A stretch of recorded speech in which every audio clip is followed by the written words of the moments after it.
Assalamualaikum warahmatullahi wabarakatuh. Selamat siang, salam sejahtera bagi kita semua, salam konservasi. Yang terhormat, dosen pengampu mata kuliah Seminar PPKN Bapak Nur Rohmat Isdaryanto SSMSI. Yang terhormat, dosen pengampu mata kuliah Seminar PPKN Bapak Ruhadi. Yang kami hormati Bapak Ibu dosen Jurusan Politik Kewarganegaraan Fakultas Ilmu Sosial Universitas Negeri Semarang, yang kami hormati Ketua Pelaksana Seminar PPKN 2022, Saudara Anissa Rahma Alfiana, yang kami hormati pula para narasumber antara lain Bapak Giva Aziz Ramadan, Esman MU, dan Vina Nihayatul Husna, SYG. Dan yang berbahagia teman-teman peserta webinar pada siang hari ini. Alhamdulillah, puji syukur kehadirat Allah Subhanahu wa Ta'ala, karena berkat rahmat-Nya kita masih bisa berkumpul di sini bersama-sama untuk menimba ilmu dari para narasumber yang luar biasa. Meskipun acara ini harus dilaksanakan secara online, semoga tidak menurunkan semangat teman-teman peserta untuk mengikuti serangkaian kegiatan pada siang hari ini. Ada pepatah mengatakan, tak kenal maka tak sayang. Maka izinkanlah saya untuk memperkenalkan diri. Saya, Nila Pasa Amaliana, selaku MC yang akan memandu jalannya acara pada siang hari ini.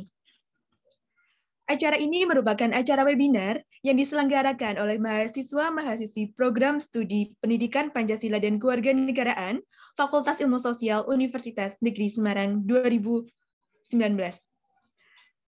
Adapun webinar kali ini mengusung tema Strategi penanaman nilai-nilai Pancasila dalam kehidupan masyarakat di era digital. Hadirin yang berbahagia, berikut saya bacakan susunan acara pada siang hari ini. Acara pertama, pembukaan.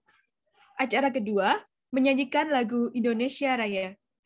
Acara yang ketiga, pembacaan teks Pancasila. Acara yang keempat, sambutan. Acara yang kelima, pembacaan doa. Acara yang keenam, acara inti. Dan acara yang terakhir, penutup. Baik, memasuki acara yang pertama adalah pembukaan. Marilah kita buka acara pada siang hari ini dengan bacaan basmalah bersama-sama. Bismillahirrahmanirrahim. Semoga dengan bacaan basmalah, acara pada siang hari ini dapat berjalan dengan lancar tanpa suatu kendala apapun. Amin, ya Rabbal Alamin. Memasuki acara yang kedua adalah menyanyikan lagu Indonesia Raya. Para hadirin dimohon berdiri.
Memasuki acara yang ketiga, yaitu pembacaan teks Pancasila yang akan dibacakan oleh Saudara Eka Holil. Kepada Eka Holil, dipersilahkan.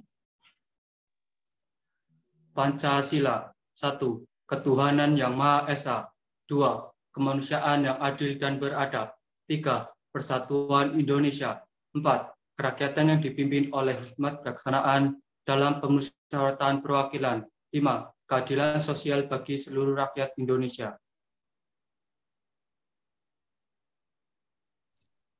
Baik, terima kasih Saudara Eka Holil. Para hadirin dimohon untuk duduk kembali.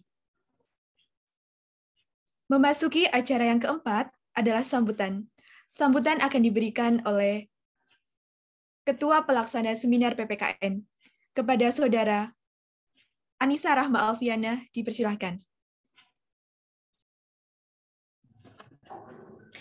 Baik, sebelumnya terima kasih kepada MC. Assalamualaikum warahmatullahi wabarakatuh. Yang terhormat, dosen pengampu mata kuliah seminar PPKN, Bapak Nurhormat Isdaryanto, SSMSI, Ibu Eta Yuni Lestari, SPD MH, serta Bapak Ruhadi, SPD MPD. Yang saya hormati pula Bapak Giva Aziz Ramadan Esman MU selaku pemateri 1, serta Ibu Vinani Hayatul Husna SDG selaku pemateri 2, serta segenap tamu undangan dan peserta webinar yang berbahagia pada siang hari ini. Pertama-tama, marilah kita panjatkan puji syukur atas kehadirat Tuhan Yang Maha Esa, Allah Subhanahu wa Ta'ala, karena atas izinnya pada siang hari ini kita bisa berkumpul walaupun secara daring untuk mengikuti acara diskusi panel tanpa ada halangan suatu apapun. Selanjutnya, sholawat serta salam tidak lupa senantiasa kita haturkan kepada suri tauladan kita, Baginda Muhammad Shallallahu Alaihi Wasallam, yang selalu kita nantikan syafaatnya di hari kiamat kelak. Amin Allahumma amin. Sebelumnya, saya pribadi mewakili segenap panitia yang bertugas mengucapkan selamat datang kepada seluruh peserta seminar diskusi panel PPKN yang berbahagia pada siang hari ini. Alhamdulillahirrabbilalamin, puji syukur kita dapat melaksanakan seminar pada siang hari ini dengan tema Strategi Penanaman Nilai-Nilai Pancasila dalam Kehidupan Masyarakat di Era Digital. Tentunya pemilihan tema pada siang hari ini dikarenakan pentingnya penanaman nilai-nilai Pancasila di tengah perkembangan zaman yang berlangsung begitu pesatnya. Apalagi di era kecanggihan teknologi ini yang memudahkan tersebarnya informasi serta komunikasi jarak jauh. Hal lain adalah terkait nilai-nilai Pancasila yang perlu untuk kita terus tanamkan dan kita lestarikan dalam kehidupan bermasyarakat melalui berbagai strategi. Oleh karena itu, diharapkan dalam diskusi panel kali ini kita dapat memberikan manfaat bagi peserta sekalian yang hadir terkait strategi penanaman nilai-nilai Pancasila di era digital sekarang ini. Dan untuk lebih lengkapnya, panitia telah menghadirkan dua pembicara yang sangat luar biasa dan sangat menginspirasi untuk kita semua pada siang hari ini. Yaitu ada Bapak Giva Aziz Ramadan Esman, MU, selaku Diskominfo Jember Utara, serta Ibu Binani Hayatul Husna SYG, selaku Dinsos Salatiga Selatan. Kami ucapkan selamat datang kepada kedua pemateri kita pada siang hari ini, serta kita berikan semangat untuk membagikan ilmu serta informasinya pada kita. Atas terselenggaranya acara diskusi panel pada siang hari ini, kami mengucapkan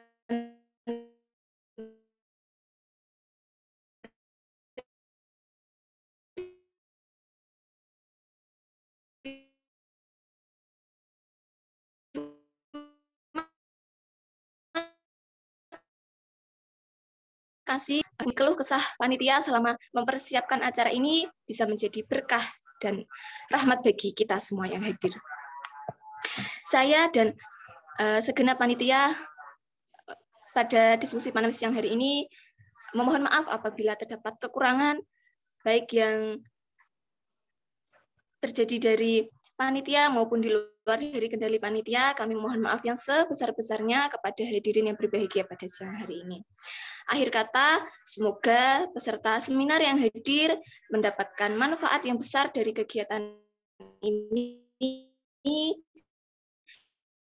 mendapat seperti itu. Sekian yang bisa saya sampaikan. Apabila terdapat tutur kata yang kurang berkenan di hati saudara, saya mohon maaf yang sebesar-besarnya. Akhir kalam, wassalamualaikum warahmatullahi wabarakatuh. Terima kasih kepada Saudara Anissa Rahma Alfiana yang sudah memberikan sambutannya. Memasuki acara selanjutnya yaitu pembacaan doa. Doa akan dipimpin oleh Saudara Syifa Fadilah. Kepada Syifa Fadilah, dipersilahkan. Bismillahirrahmanirrahim. Assalamualaikum warahmatullahi wabarakatuh. Selamat pagi dan salam sejahtera bagi kita semua. Hadirin yang berbahagia, marilah kita berdoa dengan khusyuk menurut agama masing-masing. Dan izinkan saya untuk memandunya sesuai dengan tuntunan agama Islam. A'udzubillahi minasyaitonirrajim. Bismillahirrahmanirrahim. Alhamdulillahirabbil alamin. Wassalatu wassalamu ala asrofil anbiya'i wal mursalin wa ala alihi wa ashabihi ajma'in.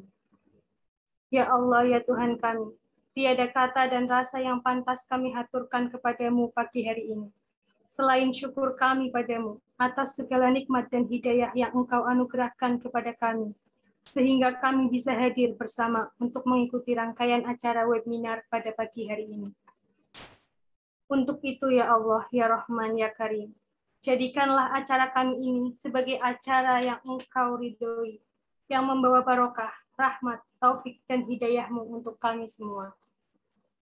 Ya Allah, Zat yang Maha Kuasa, berikanlah kami kesehatan, kekuatan, dan kemampuan sehingga kami mampu mengemban tugas dan tanggung jawab yang diberikan kepada kami untuk kebaikan dan kemaslahatan keluarga, masyarakat, bangsa, dan negara kami.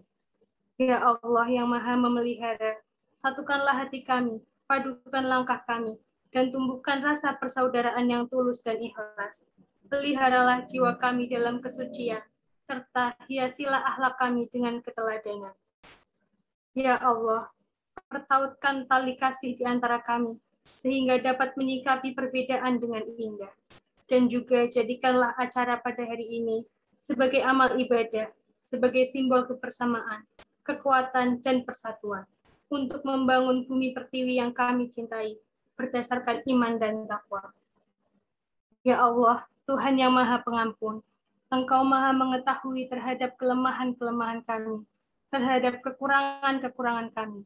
Maka dari itu, kepadamulah kami menyembah, kepadamulah kami memohon ampunan dan pertolongan, serta hanya kepadamu kami melakukan pengabdian. Ya Allah, kabulkanlah doa dan permohonan kami. Rabbana atina fid dunya hasanah, wa fil akhirati hasanah, wa qina adzabannar. Subhana rabbika rabbil izzati amma yasifun. Wassalamu alal mursalin. Walhamdulillahi rabbil alamin. Wassalamualaikum warahmatullahi wabarakatuh. Baik, terima kasih kami ucapkan kepada Saudara Syifa Fadilah. Memasuki acara yang selanjutnya adalah acara inti, yang mana acara pada kali ini merupakan pemaparan materi oleh pemateri sekaligus ada diskusi dan tanya jawab. Nah, kalau begitu langsung saja izinkan saya untuk membacakan kurikulum vitae dari moderator kita pada siang hari ini. Nah, mungkin dari operator bisa menampilkan CV moderator kita.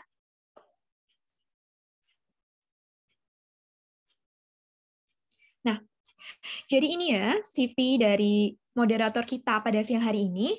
Teman-teman juga bisa sambil menyimak. Namanya Umi Kulsum, tempat tanggal lahir Konohagakure 1 Januari 2001, dan untuk riwayat pendidikannya dari SD Genin Kidul tahun 2007, SMP Negeri Chunin 2013, SMA Negeri Jonin 2016, dan sekarang melanjutkan studinya di Konoha University jurusan Ninjutsu tahun 2019 sampai sekarang. Nah, untuk pengalaman kerja dari Saudara Umi Kulsum ini, pernah menjadi sosial media spesialis di Desa Wisata Konohagakure pada bulan Juli 2019 sampai November 2020. Nah, kemudian pernah menjadi lead digital marketer Desa Wisata Konohagakure pada bulan Desember 2020 sampai Mei 2021. Dan sekarang menjadi akuntan usaha dagang Hokage pada Mei 2021 sampai sekarang. Wah, ternyata Mbak Umi Kulsum ini sangat hebat ya teman-teman. Kalau begitu, langsung saja untuk mempersingkat waktu kepada Saudara Umi Kulsum, kami persilahkan.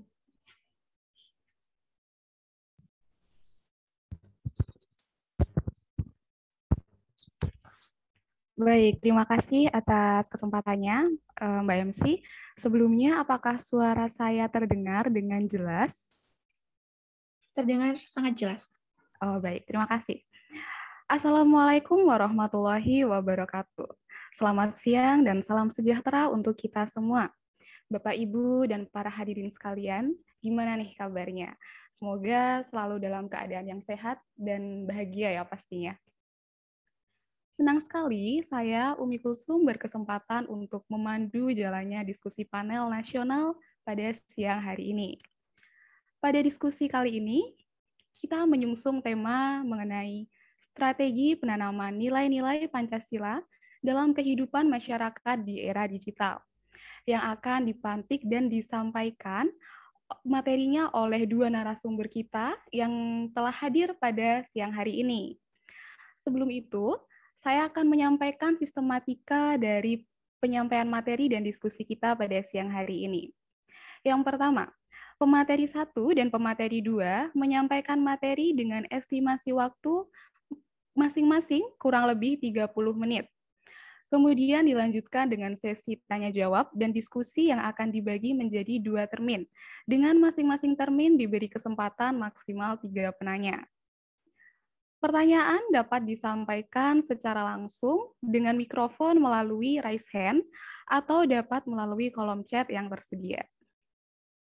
Nah, sebelum penyampaian materi nih, alangkah baiknya kita mengenal terlebih dahulu kedua pemateri kita yang sangat luar biasa ini. Untuk itu, saya akan membacakan CV dari Bapak Giva Aziz dan Ibu Vina Husna. Silahkan, operator, bisa ditampilkan CV dari beliau.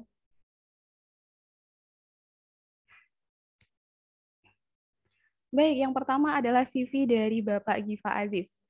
Nama lengkap Giva Aziz, biodata singkat, tempat tanggal lahir Jember Utara 5 April 1966, umur 56 tahun, moto tua beda berbahaya. Alamat Desa Penyanyi, Kecamatan Ngetan, Kabupaten Jember Utara. Kontak yang dapat dihubungi 0822 kali 14 kali 94 kali. Email givaaziz@gmail.com, website www.givaaziz.com, Instagram @givaaziz. Riwayat pendidikan.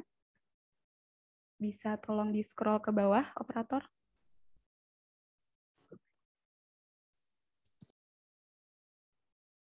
Nah, riwayat pendidikan dari Bapak Giva Aziz ini, yang pertama beliau telah menempuh SD Penyanyi Kidul yang lulus pada tahun 1975, kemudian melanjutkan pendidikan di SMP Kali Cendol, lulus pada tahun 1981,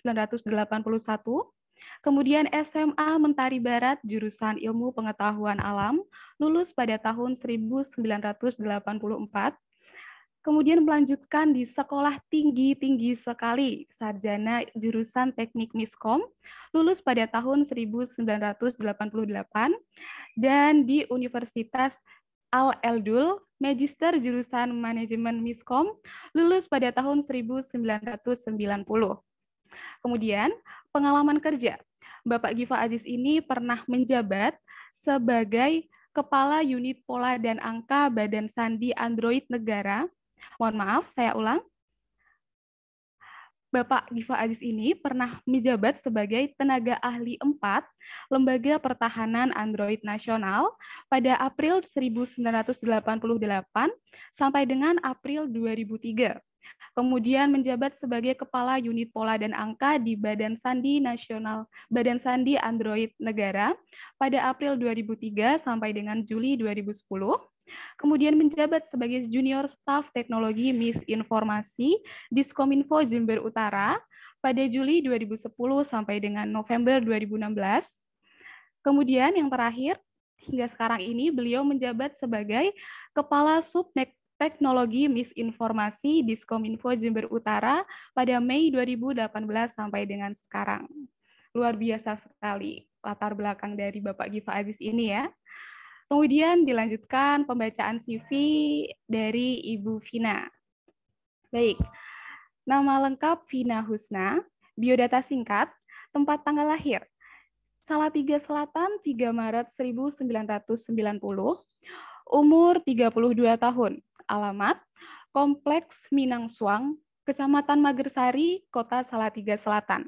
Kontak yang dapat dihubungi 0892 kali 14 kali 24 kali.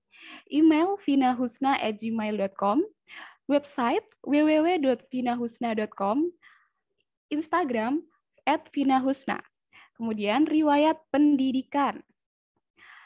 Ibu Vina Husna ini pernah bersekolah di SD Negeri 2 Magersari yang lulus pada tahun 1999. Kemudian SMP Negeri 1 Satset atau Salatiga Selatan yang lulus pada tahun 2005.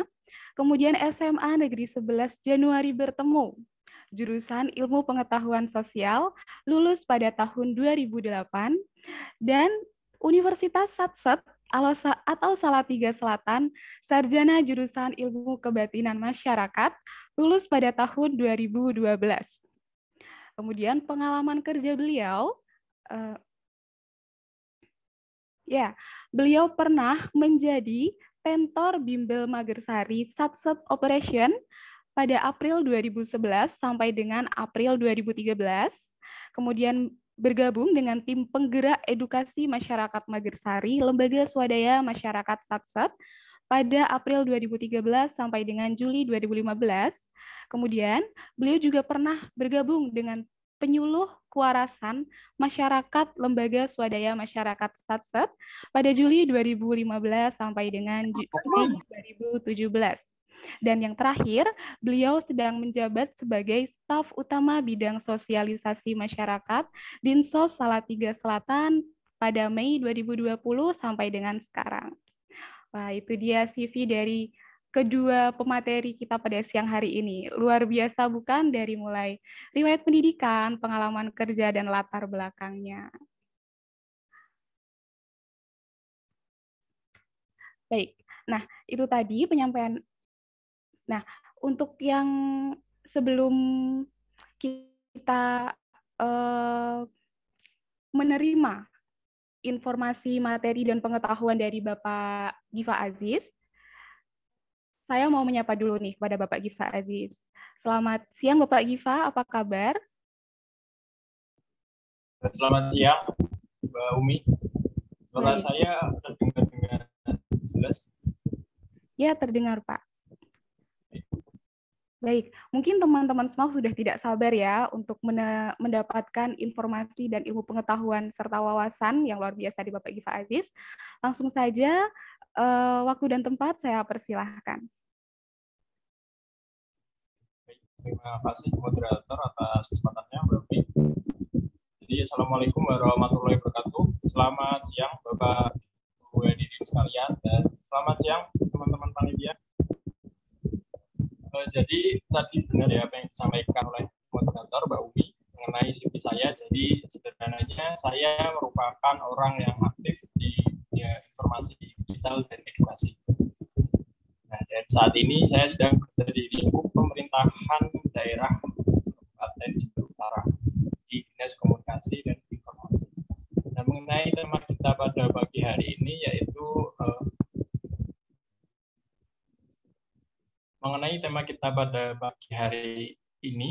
siang hari ini yaitu strategi penanaman nilai-nilai Pancasila dalam kehidupan masyarakat di era digital. Menurut saya ini merupakan tema yang menarik ya teman-teman sekalian, karena berkaitan dengan latar belakang saya saat ini di Dinas Komunikasi dan Informasi. Nah, selain itu menariknya terletak di ini kata masyarakat era digital dan strategi penanaman nilainya. Nah, sebelum saya sampaikan mengenai bagaimana strategi penanaman nilai-nilai Pancasila, akan saya utarakan terlebih dahulu mengenai apa itu masyarakat digital. Oke, minta tolong operator untuk next slide. Nah, oke.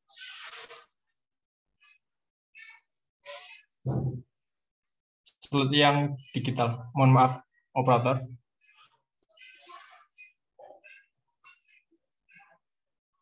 Slide yang digital yang kedua. Oke, jadi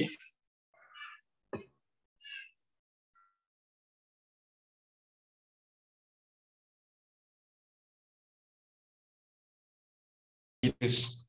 Kata digitus ini berasal dari bahasa Yunani yang berarti jari jemari. Nah, apabila kita hitung jari jemari kita, baik itu sebelah kanan ataupun sebelah kiri, maka akan berjumlah 10 jari ya.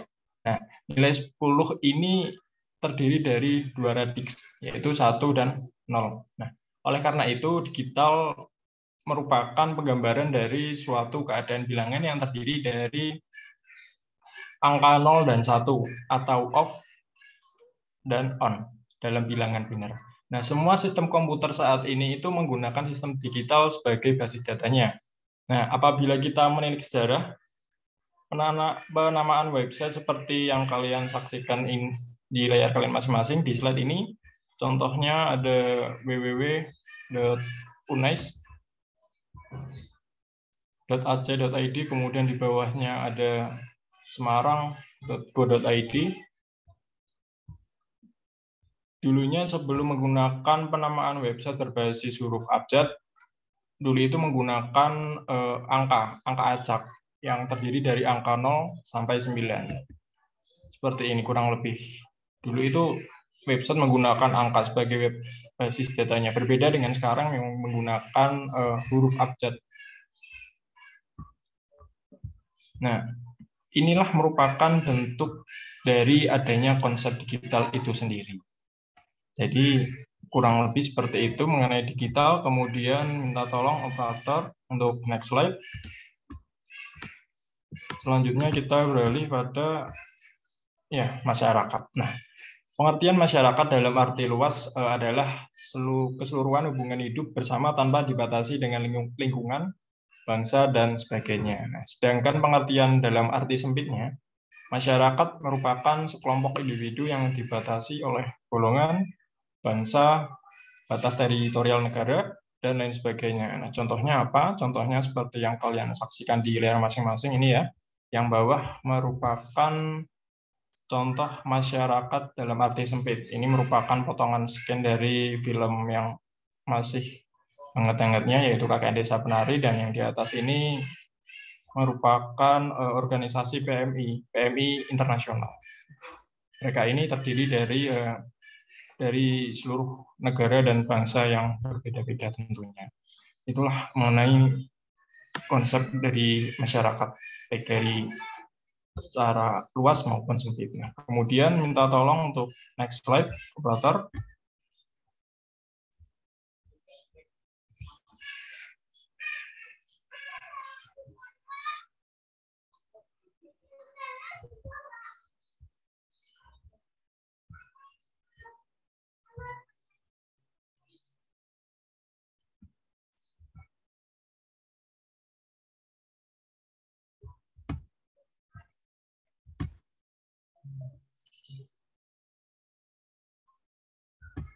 Operator minta tolong untuk next slide.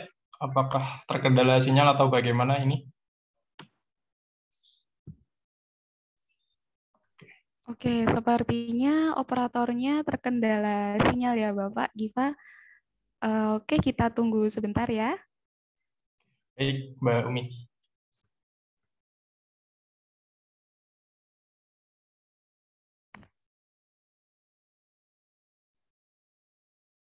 Baik, sambil menunggu operator nih, tanya-tanya dulu nih sama Bapak Giva.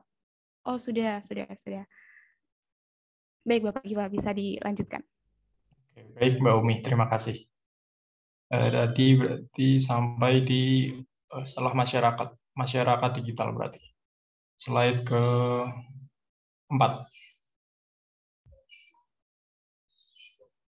Oke, next slide mengenai masyarakat digital. Nah, oke, perkembangan digital yang semakin berlanjut dan sulit dihentikan, maka melahirkan suatu konsep baru dengan apa yang dinamakan masyarakat digital. Nah, masyarakat ini muncul karena pengaruh dari adanya teknologi di sekitarnya atau sekelilingnya.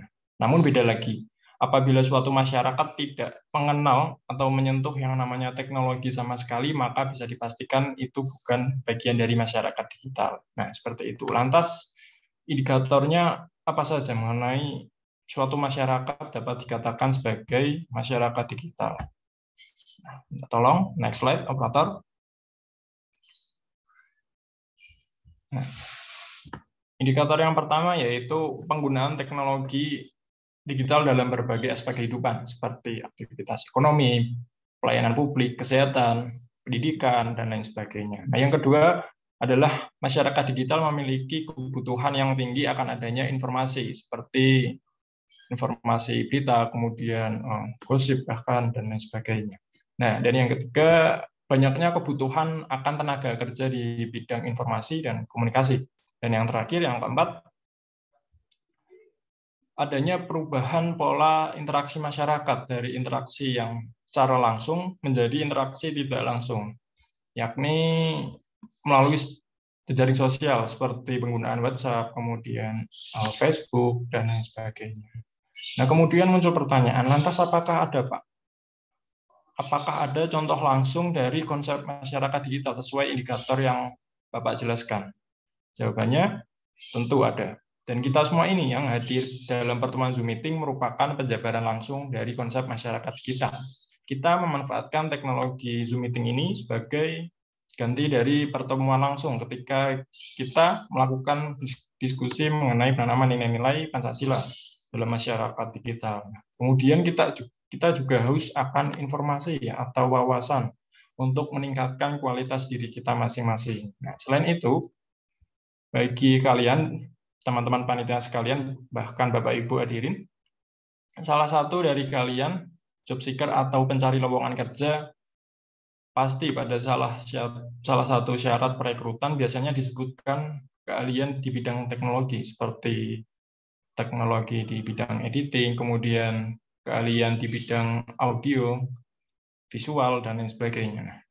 Juga kita memanfaatkan penggunaan WhatsApp sebagai pengganti interaksi langsung, baik itu karena disebabkan jarak yang terpaut cukup jauh atau sedang malas untuk berbicara. Nah, kemudian lanjut pada slide berikutnya. Minta tolong operator.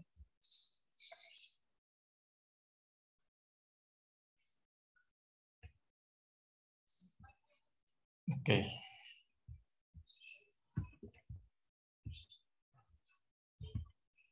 Mengenai strategi. Nah, ini gambar di slide merupakan upaya dari kami selaku di Dinas Komunikasi dan Informasi Kabupaten Jember Utara. Kami melakukan edukasi masyarakat secara tidak langsung melalui pemanfaatan teknologi digital. Nah, perkembangan teknologi digital ini selalu memengaruhi perilaku masyarakat dan utamanya masyarakat digital. Nah, apabila dimaknai secara bijak, kehadiran teknologi digital ini mampu meringankan serta mempercepat beban kerja manusia. Namun sebaliknya, apabila dimaknai secara negatif, kehadiran teknologi digital ini justru merupakan senjata pamungkas bagi mereka yang memiliki niat buruk bahkan jahat. Nah, seperti maraknya berita palsu, ujaran kebencian di media sosial, kemudian ada peretasan akun perbankan, dan lain sebagainya, merupakan bentuk negatif dari kehadiran perkembangan teknologi digital. Nah, disinilah di titik ini, Dinas Komunikasi Informasi Jember Utara senantiasa berupaya mengedukasi masyarakat secara tidak langsung melalui video kampanye positif, kemudian ada infografis, kemudian menyelenggarakan beragam perlombaan di semua kategori usia, kemudian ada konten kreatif media sosial seperti foto yang bermuatan merukunkan masyarakat, dan beragam kegiatan lain yang dimana tentu kegiatan tersebut kami lakukan sebagai salah satu bentuk upaya menanamkan nilai-nilai Pancasila. Jadi kurang lebihnya seperti itu. Untuk operator bisa di next slide mengenai teknologi digital dan penanaman nilai-nilai Pancasila. Terima kasih. Wassalamualaikum warahmatullahi wabarakatuh. Saya kembalikan pada Mbak Umi selaku moderator. Waalaikumsalam warahmatullahi wabarakatuh. Nah, itu tadi penyampaian materi dari Bapak Giva ya, mulai dari penggambaran angka 10 dalam digital, sampai dengan sejarah penomoran dalam website, bahkan tadi sampai di penanaman nilai-nilai Pancasila di dalam Diskominfo Jember Utara. Baik, selanjutnya, materi selanjutnya akan dilanjutkan oleh Ibu Vina. Kepada Ibu Vina, dipersilahkan. Baik, terima kasih. Sebelumnya, apakah suara saya terdengar? Terdengar, Ibu, terdengar jelas. Oke. Baik, saya mulai ya. Selamat siang. Yang terhormat Bapak Ruhadi, yang terhormat teman-teman panitia dan teman-teman peserta webinar pada siang hari ini. Baik, sebelumnya di sini saya akan memberikan materi terkait dengan penanaman nilai-nilai Pancasila di era digital. Karena tadi sudah dikenalkan, tapi saya mau mengenalkan lagi. Nama saya Vina Nihayatul Husna dan saya dari Dinas Sosial Salatiga Selatan. Mohon maaf, ini untuk operatornya bisa share PPT saya.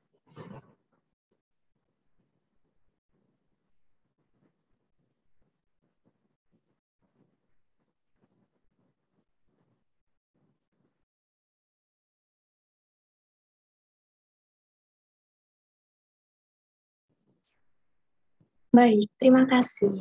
Oke, next slide. Ketika kita mendengar tentang judul tadi, yaitu penanaman nilai-nilai Pancasila di era digital, tentunya pertanyaan pertama yang ada di benak teman-teman mungkin adalah bagaimana sih menanamkan nilai-nilai Pancasila pada era digital ini? Nah, tapi sebelum beranjak pada menjawab pertanyaan tersebut, kita harus mengetahui dua hal. Yuk, next slide. Nah, dua hal ini yaitu saya akan menjelaskan dasarnya dulu, yaitu tentang pengertian penanaman dan juga nilai-nilai Pancasila. Next.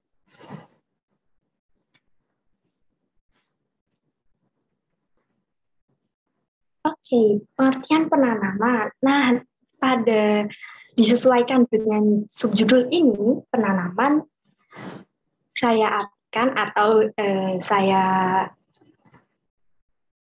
memberikan pengertiannya, yaitu adalah kegiatan yang merupakan proses yang pada akhirnya akan memberikan hasil atau output. Selanjutnya, yaitu pengertian nilai-nilai Pancasila. Next slide. Nah, pada pengertian nilai-nilai Pancasila itu sebenarnya apa sih? Nah, nilai-nilai Pancasila itu sebenarnya adalah arti dari sila-sila Pancasila yang menjadi pedoman untuk warga negara Indonesia dalam melaksanakan kehidupan bernegara. Nilai-nilai Pancasilanya itu ada apa saja? Tentunya ada 5 yang disesuaikan dengan sila Pancasila. Yang pertama, nilai ketuhanan, kemudian nilai kemanusiaan, nilai persatuan, nilai kerakyatan, dan nilai keadilan. Mengapa sih menggunakan kata penanaman? Karena kalau teman-teman menanam, itu akan membuahkan hasil. Ininya adalah seperti itu. Ketika teman-teman menanamkan sebuah bunga, terus kemudian dirawat, diberi pupuk, dan lain sebagainya, harapannya adalah tumbuh dengan yang bagus.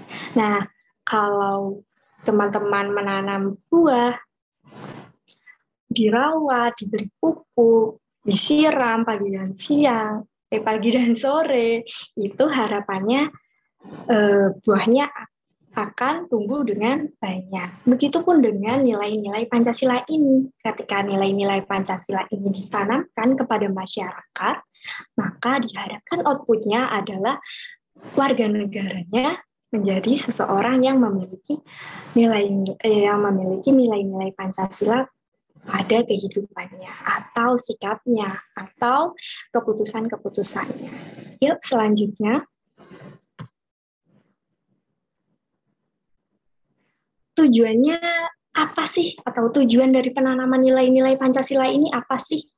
Tentunya hal tersebut menjadi landasan untuk warga negara dalam bersikap dan menentukan keputusan sehingga memberikan dampak dan manfaat yang baik untuk negara. Kemudian, tujuan lainnya itu apa? Untuk mengurangi fenomena-fenomena yang terjadi, yang kurang sesuai dan menyimpang dari nilai-nilai Pancasila. Pada era digital ini, banyak sekali fenomena-fenomena yang kurang sesuai atau menyimpang dari nilai-nilai Pancasila. Banyak sekali, seperti hoax tentang keagamaan, kemudian hoax tentang ras dan suku, dan lain sebagainya. Baik, selanjutnya.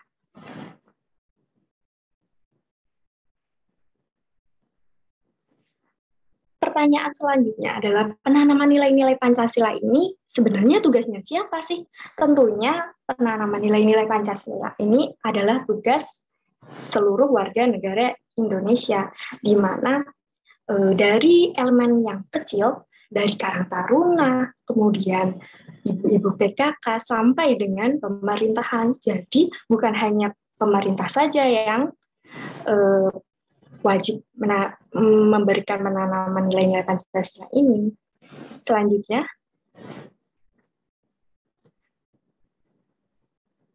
kemudian pada era digital ini, tentunya penanaman nilai-nilai Pancasila dibutuhkan kecakapan budaya digital. Nah, ini kecakapan budaya digital berdasarkan nilai-nilai Pancasila. Yang pertama yaitu nilai ketuhanan. Kecakapan budaya digital terkait sila pertama, yaitu yang tadi nilai ketuhanan itu dimulai dengan kemampuan untuk mengakses, mengeksplorasi, dan sekaligus menyeleksi informasi tentang agama dan kepercayaan dari sumber yang kredibel. Tentunya ketika teman-teman mendapatkan suatu kabar atau berita yang mana berita tersebut menyinggung soal keagamaan, haruslah kalian cross-check, mencari informasi yang sesuai, informasi-informasi yang benar. Jangan langsung menerima informasi tersebut dengan mentah-mentah. Terus kemudian, nilai kemanusiaan. Kecakapan budaya digitalnya yaitu dapat dimulai dengan kesadaran bahwa setiap kita adalah setara. Tidak ada yang mana yang lebih superior dari jenis kelamin, ras, agama, status sosial. Dan juga pada hal tersebut ini kita diharapkan memperluas toleransi dan juga memiliki pengetahuan yang cukup tentang konten-konten yang menyinggung terkait dengan ras, agama, dan lain sebagainya. Next.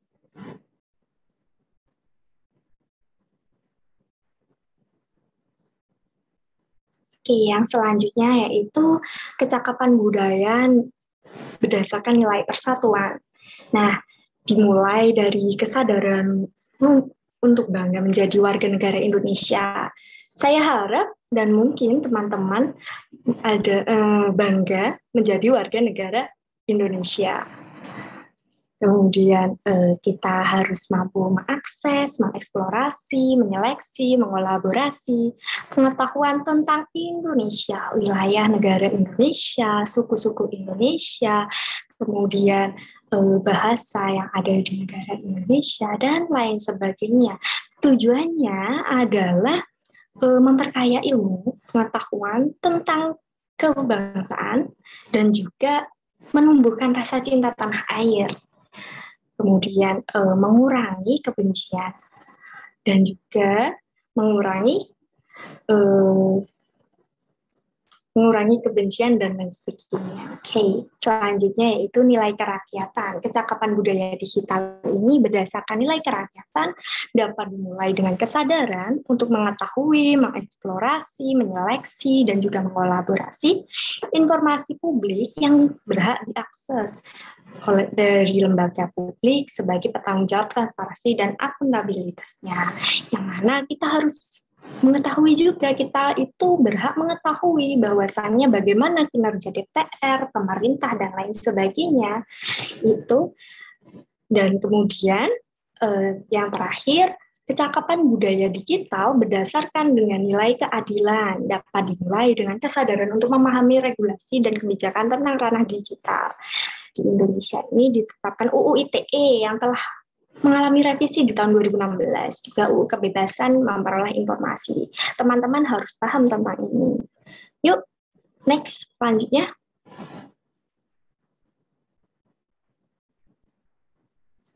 Nah, yang pada akhirnya sampai dengan pertanyaan tadi di awal, yaitu bagaimana sih menanamkan nilai-nilai Pancasila pada era digital ini? Oke, sedikit cerita ya. Saya itu adalah staf utama di bidang sosialisasi masyarakat di Salatiga, Dinas Sosial Salatiga Selatan. Ini itu saya merasa tema kita itu tepat bagi saya untuk berbagi cerita dan lain sebagainya kepada teman-teman. Nah, singkat cerita, di Dinas Sosial ini memiliki beberapa program kerja, yang mana program kerja tersebut sudah pasti memasukkan dan memuatkan nilai-nilai Pancasila yang harus ditanamkan.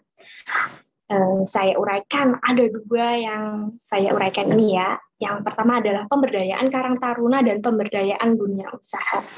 Kayak kalau Karang Taruna itu rata-rata anggotanya berusia dari 17 hingga 25 tahun. Nah, fase ini mereka memiliki potensi yang mana cukup besar untuk menjadi motor perubahan bagi sekitar. Dan utamanya untuk masyarakat tentunya. Kemudian kami itu memberikan pendampingan, pelatihan, dan penyuluhan terkait dengan apapun pengembangan SDM lah, seperti itu. Nah, di sini tuh kami juga melaksanakan prinsip, yaitu salah satu prinsipnya prinsip keadilan. Ketika kami melaksanakan kegiatan-kegiatan bersama Karang Taruna, kami melaksanakan prinsip keadilan, di mana prinsip keadilan ini kami harapkan dapat memberikan kontribusi yang bagus atau manfaat yang baik bagi teman-teman Karang Taruna, sehingga teman-teman Karang Taruna ini dapat mengkampanyekan melalui berbagai media. Kalau di era digital ini mungkin ada media sosialnya seperti Instagram, TikTok, dan lain sebagainya. Itu mereka biasanya membuat konten-konten berkaitan yang berkaitan dengan peningkatan kualitas SDM masyarakat, yang mana di sini mereka menggunakan juga prinsip-prinsip yang tadi seperti prinsip keadilan dan lain sebagainya.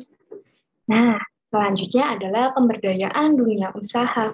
Nah, pemberdayaan dunia usaha ini kami juga menanamkan nilai-nilai Pancasila. Pada tadi narasumber pertama sudah menjelaskan bagaimana perkembangan teknologi digital yang tidak bisa berhenti dan terus berlanjut. Ini nyata bahwa apa yang kami temukan di lapangan itu kami menjumpai teman-teman UMKM biasanya itu yang gagap akan hadirnya teknologi. Nah, gagapnya itu bagaimana mereka masih menggunakan cara-cara yang tradisional. Padahal kegiatan ekonomi sekarang ini kan sudah memanfaatkan kehadiran teknologi, seperti juga jual belinya, distribusi, kemudian ada produksi dan lain sebagainya. Contohnya yaitu aplikasi belanja seperti Shopee, Tokopedia, Bukalapak, dan lain sebagainya. Tapi pada di lapangannya itu masih belum mengenal dan masih belum tahu betul terkait dengan hal-hal tersebut.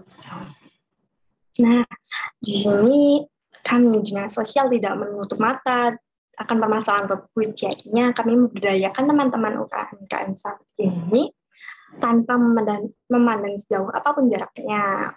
Nah, terus kami melakukan berbagai pelatihan, mulai mengoperasikan aplikasi, kemudian membuat logo, kemudian melakukan promosi, dan lain sebagainya. Kami melaksanakan kegiatan tersebut dengan menggunakan prinsip-prinsip yang tadi, prinsip keadilan, kemudian prinsip kemanusiaan, prinsip persatuan, dan lain sebagainya. Tentunya diharapkan ini membawa kebermanfaatan untuk masyarakat luas. Baik, oke, next slide.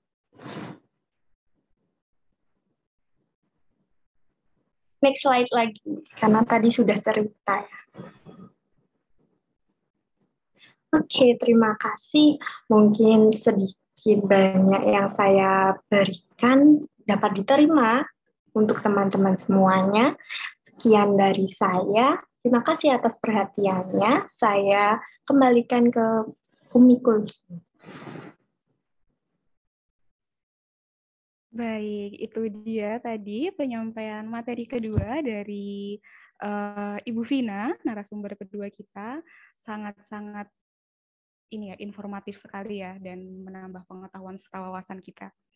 Nah, berhubung kedua materi telah disampaikan oleh kedua narasumber kita yang sangat-sangat hebat ini, selanjutnya kita akan memasuki sesi diskusi, sesi tanya-jawab, di mana pada sesi tanya-jawab dan diskusi ini, saya akan membagi menjadi 2 termin, dengan masing-masing termin maksimal 3 penanya. Oke, langsung saja. Saya buka termin pertama, silahkan kepada peserta atau panitia yang akan bertanya atau ingin menyampaikan pertanyaannya kepada kedua narasumber kita ini. Penyampaian pertanyaan dapat disampaikan secara langsung melalui mikrofon dengan raise hand terlebih dahulu, atau dapat dituliskan melalui kolom chat yang tersedia, seperti itu. Silahkan bagi teman-teman yang ingin bertanya. Wah, sudah ada 1 pertanyaan ya. Akan saya bacakan dari Kak Hilda Fetiani. Izin bertanya untuk Ibu Vina Husna. Apakah literasi digital dapat menjadi sarana untuk meningkatkan nasionalisme di era digital? Dan bagaimana upaya kita untuk meningkatkan kemampuan literasi digital? Seperti itu, Ibu Vina, apakah akan langsung dijawab? Boleh. Baik. Saya langsung jawab ya. Baik, silahkan Ibu Vina. Tentunya literasi digital itu dapat atau sebentar.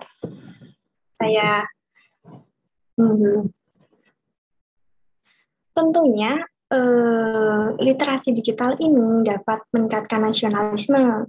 Nah, yang mana nasionalisme itu merupakan sebuah sikap yang harus dikembangkan dalam kehidupan berbangsa dan bernegara. Literasi digital ini diperlukan untuk memupuk sikap tersebut, kemudian sebagai penyaring dan juga penggerak kemajuan bangsa. Sehingga ini tentunya nilai-nilai nasionalisme harus ditanamkan melalui literasi digital agar masyarakat bisa menjadikan Pancasila sebagai pembatas dari pemahaman yang menggerus kedaulatan negara. Nah, upaya meningkatkan kemampuan literasi digital itu bagaimana sih? Nah, yaitu dengan cara kita harus memberikan pemahaman apa yang kita lakukan secara fisik seharusnya terefleksikan juga saat beraktivitas di ruang digital. Lalu kita mendukung konten kreator yang membuat video tentang budaya kita atau dengan konten-konten yang menampilkan bahwasannya keindahan suku, bangsa, tarian, dan lain sebagainya. Dan memberikan dukungan like dan juga komen yang positif tentunya. Sekian, saya kembalikan ke moderator. Baik, itu dia jawaban dari Vina. Bagaimana Kak Hilda? Apakah dapat diterima jawabannya atau ada yang ingin ditanyakan lagi nih?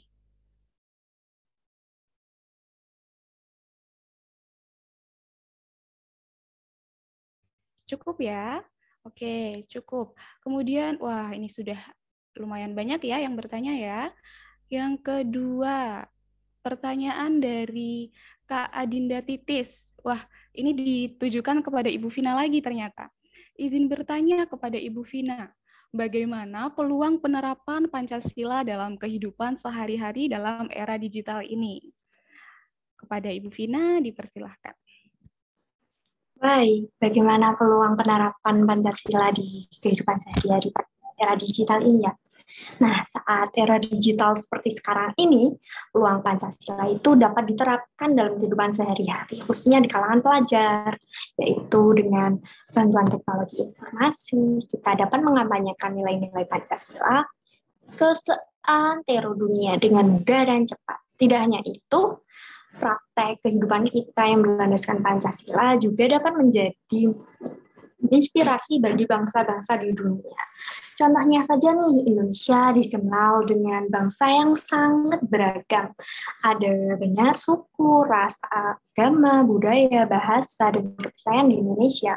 Namun di tengah keragaman tersebut, bangsa Indonesia ini tetap dapat hidup rukun dan damai. Tradisi-tradisi yang menunjukkan persaudaraan, kerukunan, dan kedamaian yang dipegang teguh oleh bangsa Indonesia dapat menjadi bahan kampanye kepada dunia tentang kerukunan dalam kebinekaan yang dapat disebarluaskan melalui teknologi informasi melalui berbagai bentuk media sosial. Ini semoga menjawab ya untuk Mbak Adinda. Baik, terima kasih. Sangat menjawab sekali ya. Begitu Mbak Adinda jawaban dari Ibu Vina. Langsung saja kita menuju ke penanya ketiga nih, penanya terakhir di termin pertama, yaitu ada dari Kak Maulida Nur Hasanah. Nah, ini untuk Bapak Giva Aziz. Izin bertanya untuk Bapak Giva Aziz. Di era digital ini, segala informasi dapat tersedia dengan mudah dan cepat. Tidak adanya batasan dalam menyebarkan informasi membuat banyaknya berita hoax tersebar tanpa terkendali. Berita-berita hoax tersebut terkadang dapat memprovokasi masyarakat yang akhirnya mengarah pada terjadinya konflik. Menurut Anda, menurut Bapak Giva, bagaimana sikap yang tepat untuk menangani hal tersebut? Berita hoax-nya itu ya. Silakan kepada Bapak Giva, apakah akan langsung dijawab? Baik, moderator. Akan langsung saya jawab. Mohon ditunggu sebentar, Mbak Umi, karena laptop saya sedang lowbat. Oh ya, baik. Baik. Baik. Sambil menunggu, kita lihat respon dari teman-teman yang tadi bertanya ya. Tadi dari Kak Hilda, terima kasih Ibu Vina atas jawabannya. Kemudian dari Kak Adinda yang tadi juga bertanya kepada Ibu Vina, baik, terima kasih atas jawabannya. Seperti itu.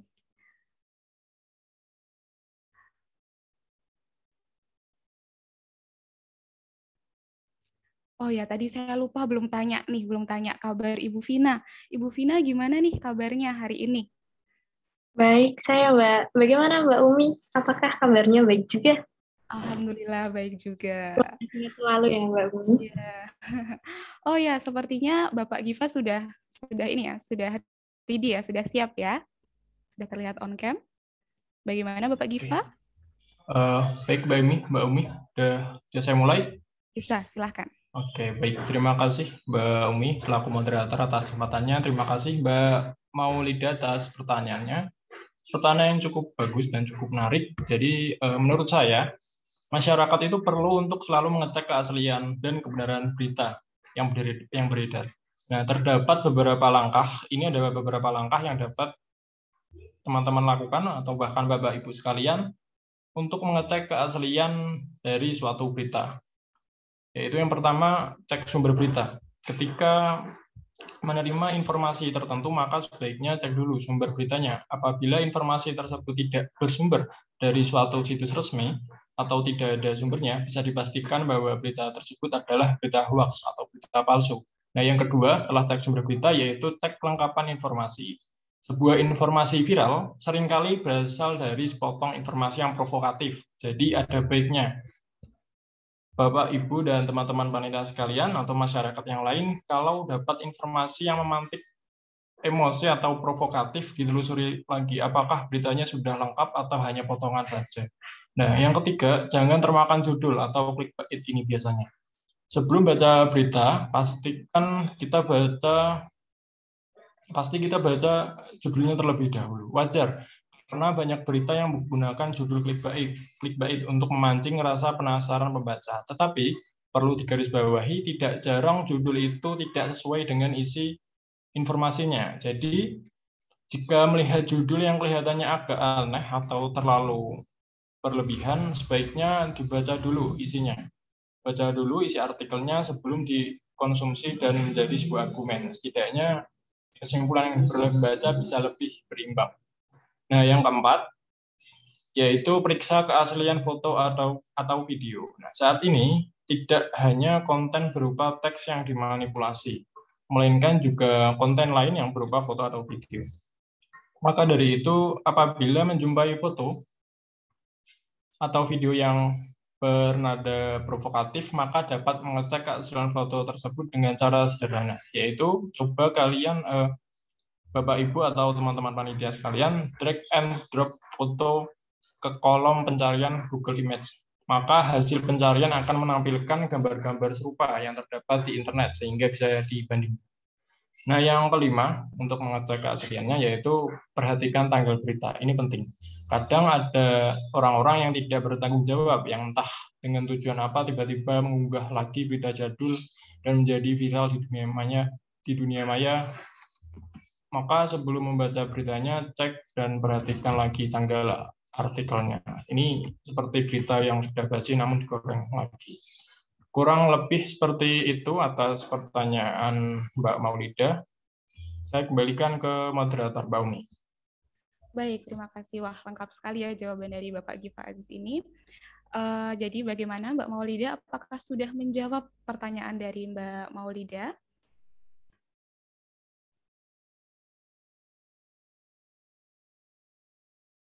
Nah, sepertinya sudah menjawab ya, karena tadi sudah terdengar lengkap sekali yang sudah disampaikan oleh Bapak Giva. Nah, itu tadi termin pertama dari sesi tanya jawab ini. Kemudian akan saya buka lagi satu termin terakhir dengan maksimal 3 penanya. Oke, kita lihat di kolom chat apakah sudah ada yang menuliskannya.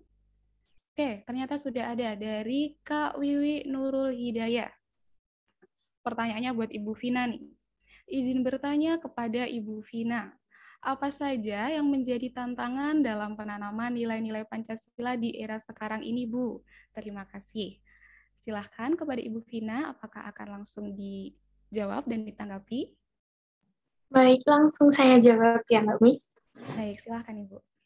Nah, apa saja sih yang menjadi tantangan dalam penanaman nilai-nilai Pancasila? Tentunya banyak sekali tantangan dalam penanaman nilai-nilai Pancasila ini. Nah, negara kita itu sudah berdiri kokoh sejak tahun 1945. Perjalanan panjang dalam penerapan dan pengamalan nilai-nilai Pancasila ini dalam kehidupan sehari-hari itu tidak luput dari godaan dan juga ancaman, baik ancaman dari dalam maupun dari luar.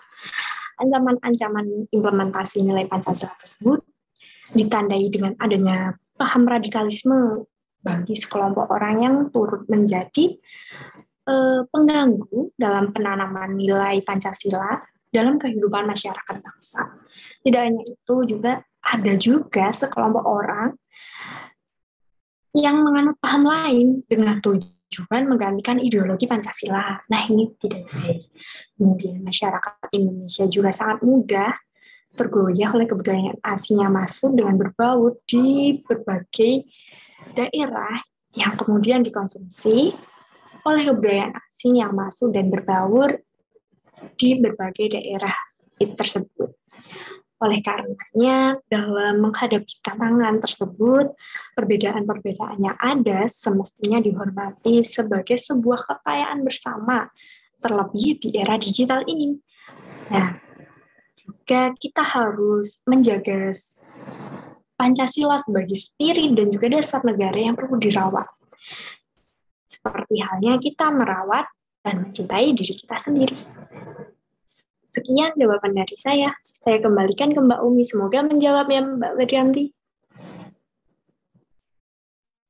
Baik, terima kasih Bu Vina atas jawabannya. Wah, keren sekali nih jawabannya. Kemudian pertanyaan kedua sudah ada dari Kak Triana Khairunisa. Izin bertanya, apa saja yang menjadi tantangan sekaligus peluang penerapan Pancasila di era digital? Pertanyaan ini ditujukan untuk Bapak Giva. Silahkan kepada Bapak Giva, apakah akan langsung dijawab?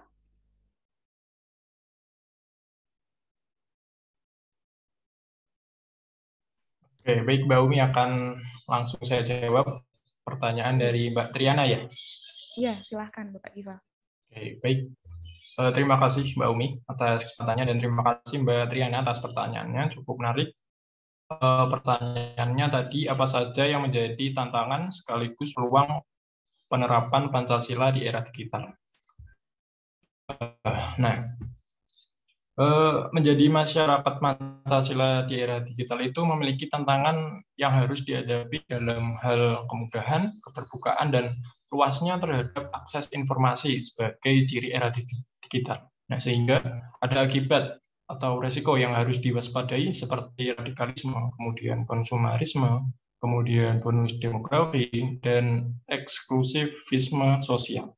Nah, radikalisme berbasis agama ini jelas tidak sesuai dengan nilai Pancasila, sedangkan bahaya konsumerisme dalam jangka panjang akan membentuk masyarakat yang tidak produktif, karena hanya mengandalkan hasil karya orang lain yang belum tentu sesuai dengan adat dan budaya kebiasaan kita.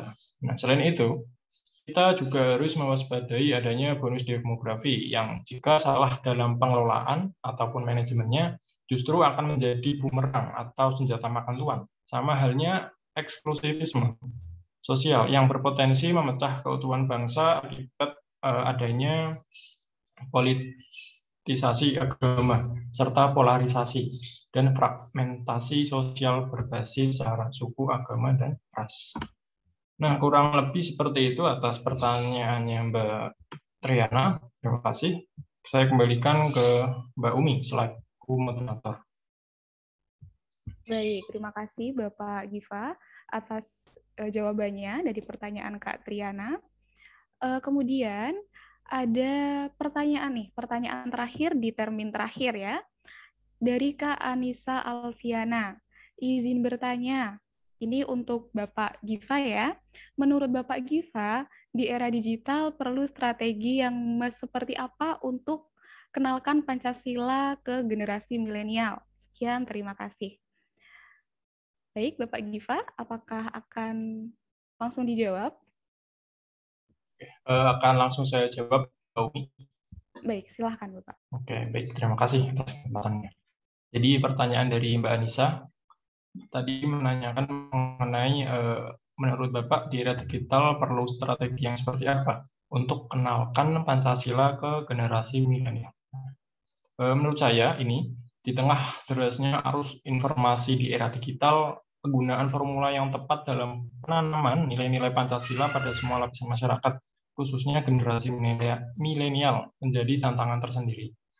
Tentu saja metodenya harus menyesuaikan perkembangan dunia digital saat ini, harus fleksibel, di mana generasi milenial dalam satu hari menghabiskan waktu 7 jam dengan tablet. Ini sungguh luar biasa. Penanaman nilai-nilai Pancasila harus berbasis digital sebagai alat yang efektif.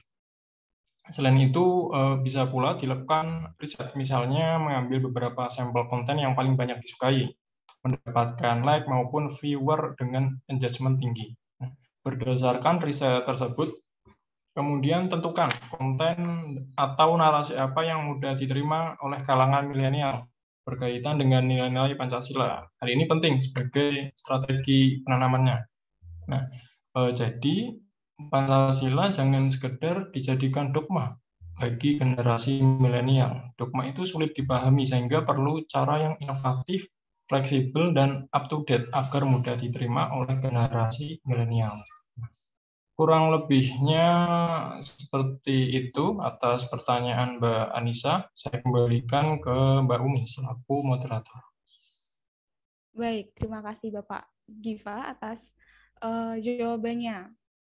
Nah, karena sudah terlaksana ya termin 1 dan 2, kemudian juga penanyanya juga sudah bertanya, sudah mencukupi. Bapak, Ibu, dan hadirin yang berbahagia, tak terasa, alhamdulillah, rangkaian sesi diskusi pada hari ini sudah terlaksana dengan baik dan peserta yang sangat antusias ya. Kami ucapkan terima kasih kepada kedua narasumber kita pada siang hari ini, yaitu Bapak Giva Esman MU dan Ibu Vina Husna SDG, yang sudah berbagi ilmu kepada kita semua.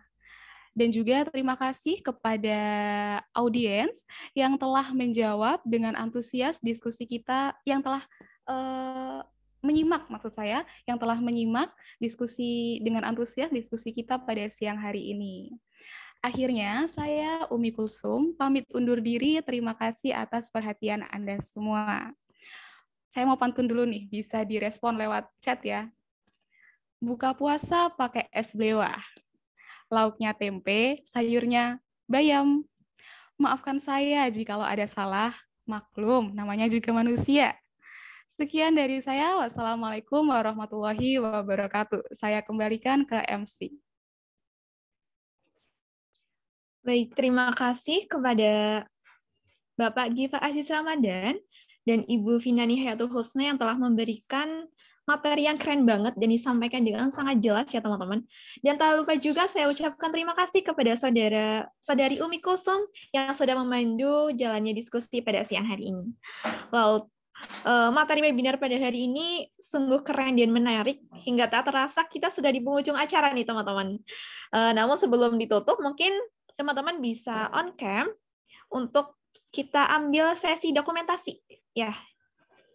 Dipersilakan buat para peserta untuk mengaktifkan kamera sebentar untuk keperluan dokumentasi. Mungkin dari operator bisa mendokumentasikannya.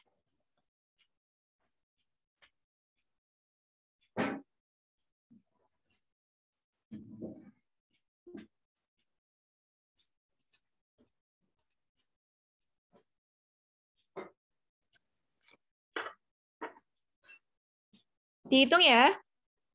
1, 2, 3.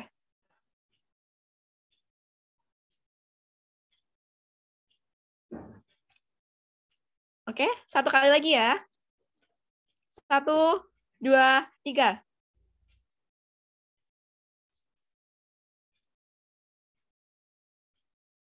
Oke, mungkin cukup. Terima kasih.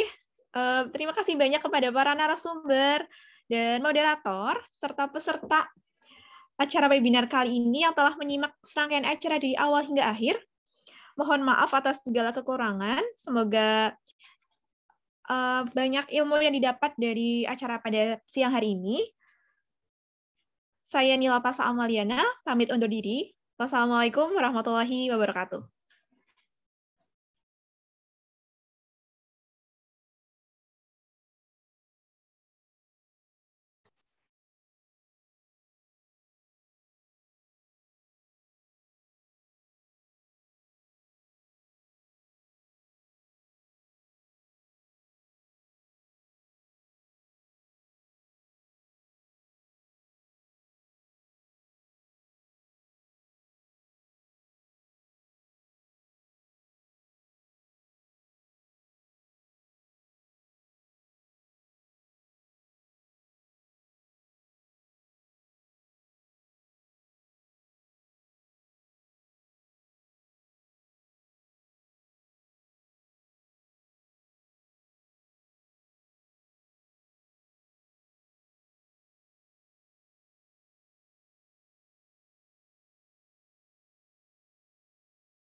Baik, terima kasih untuk dari kelompok 3 rombel 1.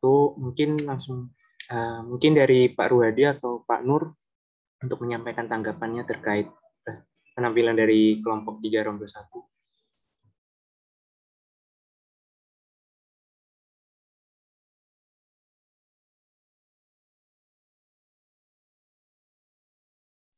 Pak Nur ini. Jadi rawuh Pak Nur dulu. Pak Nur masih gabung ya, Mas Reza? Oh, ini masih gabung. Sepertinya Bapak. Ya, gimana, Mas Reza? Pak Nur masih bergabung deh. Masih ini. Atau lagi aktivitas? Ya, mungkin sambil menunggu Pak Nur, Ji. Nah, bismillahirrahmanirrahim. Assalamualaikum warahmatullahi wabarakatuh. Apakah suara saya masuk, Ji? Mas Reza? Mbak Umi Kulsum. Suaranya Pak Redi masuk ini. Sudah masuk, Pak. Oh, masuk, ya. Alhamdulillah. Yang pertama, puji syukur kehadirat Allah Subhanahu wa taala. Alhamdulillah ya, di mata kuliah seminar ini ya.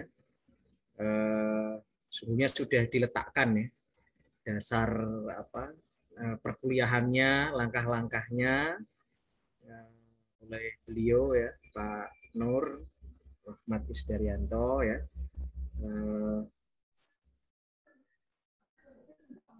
Alhamdulillah pada sampai sore ini merupakan simulasi yang kedua ya, Mas, dari kemarin ya.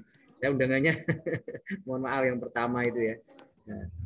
Nah, ada beberapa hal yang perlu saya sampaikan. Tentunya kemarin sudah disampaikan oleh Pak Nur ya. Yang perlu ditekankan adalah dari simulasi pada siang hari ini itu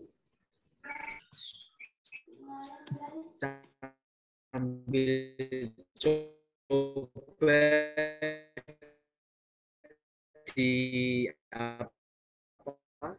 dibuka ya, pasti sudah ya.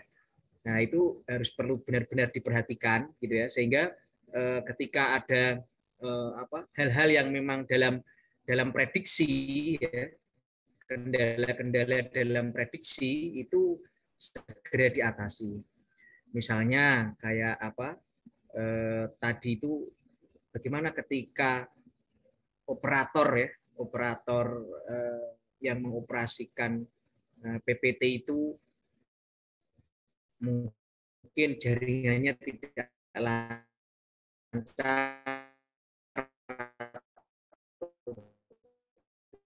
putus ya. Nah, ini perlu sehingga kalau pas seperti tadi ya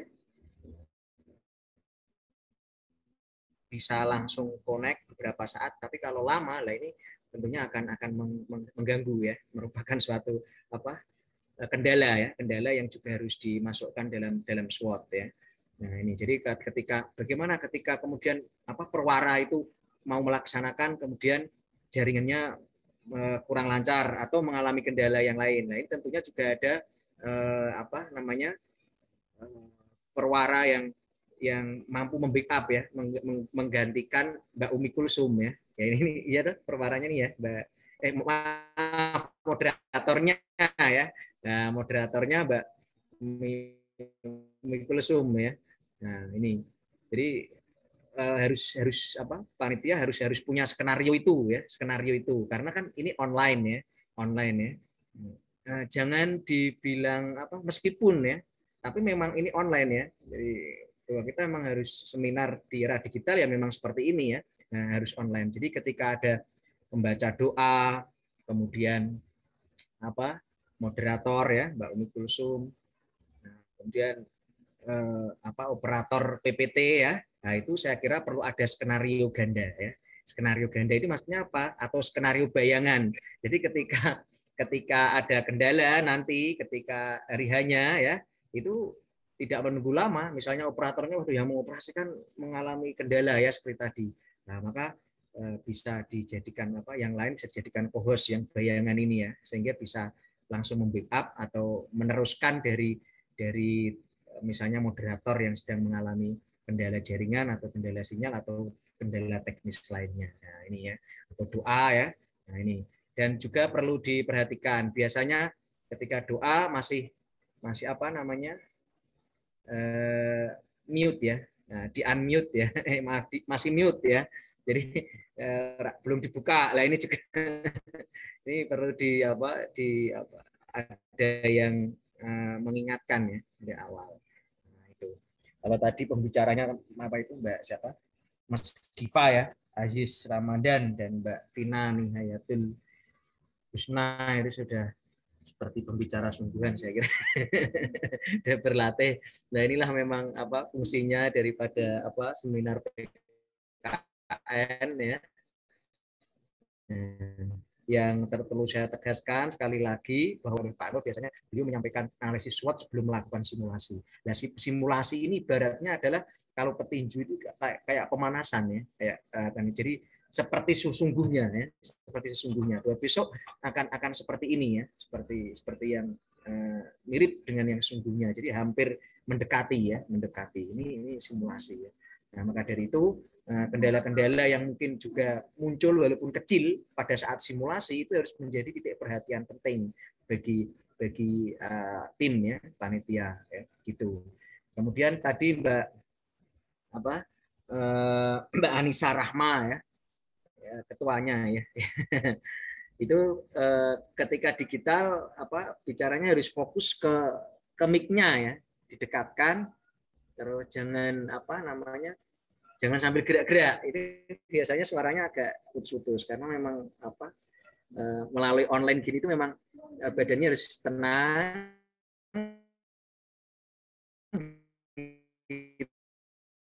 terus yang bergerak ini ya, efek alamiah. Kadang kita bicara sambil gerak-gerak begitu, jadi suaranya akan pudar gitu ya. Nah, itu yang bisa Pak Redi sampaikan. Yang pertama bahwa kendala-kendala kecil yang muncul dalam simulasi ini bisa jadi terjadi ya di hari H kegiatan sungguhnya. Maka kendala kecil ya seperti tadi ya, pick up atau skenario yang kedua ya, suara, kemudian doa itu jangan satu ya. Kalau satu doa kemudian hilang, terus kita nunggu lama sampai dia muncul kembali, wah itu jadi ya, makanya perlu ada di samping doa ada yang kedua ya, sehingga ketika mengalami kendala, mohon maaf untuk berdoa saya ambil alih karena ada kendala ya. Nah, itu langsung kemudian dilanjutkan kembali atau diulangi kembali ya, diulangi dari awal. Dari beberapa panitia yang memang mengalami yang jaringannya itu stabil ya, yang jaringannya stabil. Meskipun ada kepanitiaan yang ada di pusat ya, di kampus.